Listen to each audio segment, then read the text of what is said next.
Você já ouviu falar em etnocídio? O etnocídio é um conceito trabalhado pelo antropólogo francês Pierre Clastres numa obra maravilhosa chamada Arqueologia da Violência. É uma coletânea de artigos e de ensaios. Pierre Clastres vai ter uma relação muito produtiva com o Brasil. Inclusive, ele vai fazer trabalho de campo na região amazônica, pesquisando alguns grupos indígenas, e também vai ter uma relação de amizade com alguns pensadores brasileiros, como o ex-presidente Fernando Henrique Cardoso e o antropólogo Eduardo Viveiros de Castro. O Pierre Clastres chega a lecionar na USP no final dos anos 60 e, infelizmente, ele vai falecer muito jovem, em 1977, com 43 anos de idade, vítima de um acidente automobilístico na França. Nesse vídeo, vamos conversar um pouquinho sobre o conceito de etnocídio. Eu sou o professor Paulo Henrique, esse aqui é o canal Sociologia, etc. e tal. Quero aproveitar para, caso você ainda não tenha feito isso, faz agora a sua inscrição aqui no canal, ativa o sininho e deixa também o seu like. Esse canal é feito de uma maneira muito artesanal e qualquer novo seguidor ou seguidora, comentário ou like é um incentivo a mais para que a gente continue produzindo esse material. Vamos lá? O Pierre Clastres ele já começa o seu artigo chamando a atenção para o fato de que o termo etnocídio seria uma novidade no campo das ciências sociais. E aí ele vai colocar uma pergunta: o porquê dos cientistas sociais necessitarem criar uma palavra nova, um conceito novo?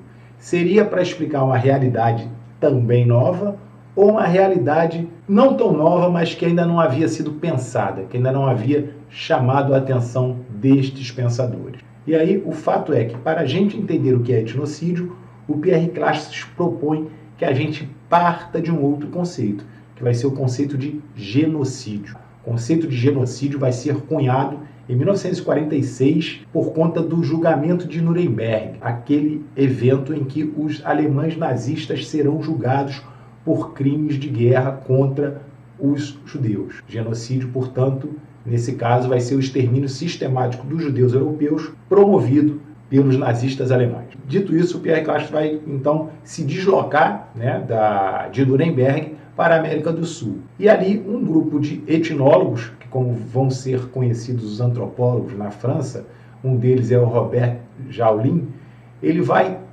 perceber, vai identificar que na América do Sul haveria uma realidade que afetava os indígenas, que iria além do genocídio. Os indígenas da América do Sul e da América do Norte também sofreriam o genocídio, apesar de que não havia ainda essa definição quando acontecia a relação do homem branco com os indígenas. Então, o fato é que o Robert Jaulin vai dizer que, para além do genocídio, ou seja, para além do extermínio físico dos grupos indígenas, haveria um outro fenômeno que precisava ser nomeado. E a esse fenômeno ele vai chamar de etnocídio. O etnocídio é a destruição sistemática dos modos de vida e pensamento de povos diferentes daqueles que empreendem essa destruição. Em suma, o genocídio assassina os povos em seu corpo. O etnocídio os mata em seu espírito. Esse conceito vai ser elaborado na primeira metade dos anos 70, portanto, algumas décadas depois do conceito de genocídio. O que o genocídio e o etnocídio teriam em comum? A visão do outro como portador de uma diferença negativa, ou seja, aquilo que o Pierre Clastres vai chamar de má diferença, né? Mas enquanto o genocídio eliminaria esse diferente, o etnocídio vai entender que essa diferença ela poderia ser melhorada. É a ideia de civilização. Então, o europeu, nesse momento, ele vai identificar que é possível civilizar esses indígenas, aproximando-os do cristianismo. Ou seja, salvar a alma dos indígenas passava a ser uma missão civilizatória. E aí, para a gente ter uma ideia de como seria vista essa diferença, o Pierre Clastres vai citar um trechinho de um texto muito conhecido na academia de um outro antropólogo francês, o Claude Lévi-Strauss, que é o texto Raça e História. Nesse texto, o Levi-Strauss vai falar, né, vai dizer que os indígenas da América Central, ao terem os primeiros contatos com os espanhóis, eles se perguntavam se os espanhóis seriam homens ou deuses, enquanto os espanhóis ficavam se questionando sobre a natureza humana ou animal destes indígenas. O etnocídio, ele carregaria em si dois axiomas essenciais para a gente entender essa relação do europeu com os povos indígenas. A primeira delas seria a ideia de que haveria uma hierarquia entre as culturas. Então, existiriam culturas superiores e culturas inferiores. Ponto. E o segundo axioma seria que é inquestionável que a cultura superior seria a cultura do Ocidente, a cultura europeia. E aí, tendo em vista essa visão em relação ao outro do Ocidente, o Pierre Clastres vai dizer que o Ocidente seria etnocida por ser etnocêntrico. Ok? Então ele já coloca mais um conceito aí para a gente, que seria o conceito de etnocentrismo. E aí, ao dizer isso, ele também vai nos colocar uma pergunta que é: será que o Ocidente detém o monopólio do etnocentrismo? E a sua resposta vai ser não.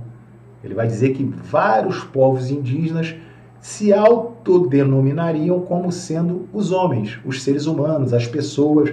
E aí a própria expressão que esses povos usariam para se referirem a eles já os colocaria numa posição superior em relação a outros povos. Então o etnocentrismo seria um fenômeno que pode ser considerado universal. Ele é encontrado em todas as culturas. E aí o Pierre Clastres coloca mais uma pergunta, né? Se todos os povos são etnocêntricos, se todas as culturas são etnocêntricas, por que só o Ocidente seria etnocida? E aí é legal que o Pierre Clastres ele vai dar muita atenção à questão da história. Ele usa por algumas vezes no artigo a expressão as condições históricas. E aí ele vai propor que a gente olhe a trajetória histórica de algumas sociedades para que a gente entenda esse processo de consolidação do etnocídio. E aí ele vai dizer que, tudo bem, o Ocidente ele é etnocida. Até aí não há nenhuma discordância. O que ele está dizendo? Que todas as sociedades são etnocêntricas, todas as culturas, mas nem todas são etnocidas, apenas o Ocidente, as sociedades que compõem o Ocidente. Porém, ele vai chamar a atenção para uma questão que é interessante, né? A prática etnocida ela não se articula diretamente com o etnocentrismo, pois se assim fosse, todas as sociedades seriam etnocidas. E aí ele propõe que a gente mire, né, na história da França para entender um pouquinho o que seria esse processo de etnocídio promovido por uma sociedade ocidental em seu próprio território. Pierre Clastres vai dizer para a gente exatamente isso. A sociedade ocidental ela vai ser primeiro etnocida em seu território. Por quê? Porque você tinha vários grupos e até a consolidação dos estados modernos, esses grupos tinham a sua própria língua, as suas próprias manifestações culturais, a sua religiosidade. E ao se consolidar em torno de um determinado território, a necessidade de compor um exército, você precisa unificar esses povos. Então, o etnocídio teria uma ligação muito forte com o Estado, com a máquina estatal. E aí, um dos movimentos para que você possa unificar os povos é, por exemplo, a linguagem. E aí a disseminação de escolas, a França vai criar a França vai promover a universalização da escola laica e pública com o idioma francês sendo ensinado a todos os membros que compõem aquele território.